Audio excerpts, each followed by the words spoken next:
Reflecting Christ, December 15th. John met errors unflinchingly.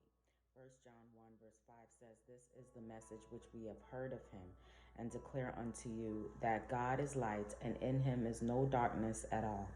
John was not to prosecute his work without great hindrances. Satan was not idle. He instigated evil men to cut short the useful life of this man of God, but holy angels protected him from their assaults. The church in its peril needed his testimony.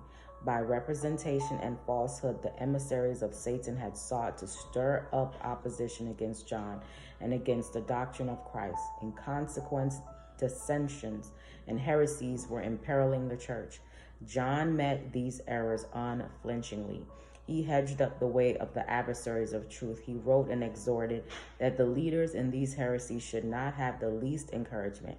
There are at the present day evils similar to those that threatened the prosperity of the early church, and the teachings of the apostle upon these points should be carefully heeded.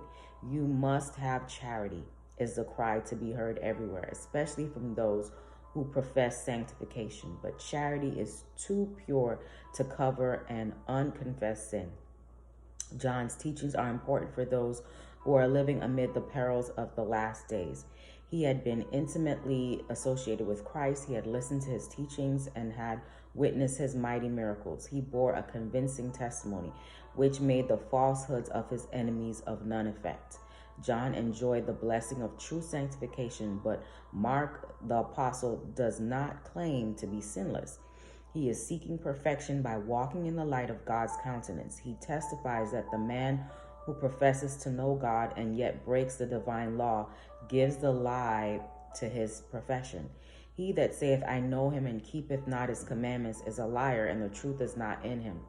In this age of boasted liberality, these words would be branded as bigotry, but the apostle teaches that while we should manifest Christian courtesy, we are authorized to call sin and sinners by their right names, that this is consistent with true charity. While we are to love the souls for whom Christ died and labor for their salvation, we should not make a compromise with sin. We are not to unite with the rebellious and call this love. God requires his people in this age of the world to stand, as did John in his time, unflinchingly for the right in opposition to soul-destroying errors. Hope you have a great day today. Reflect.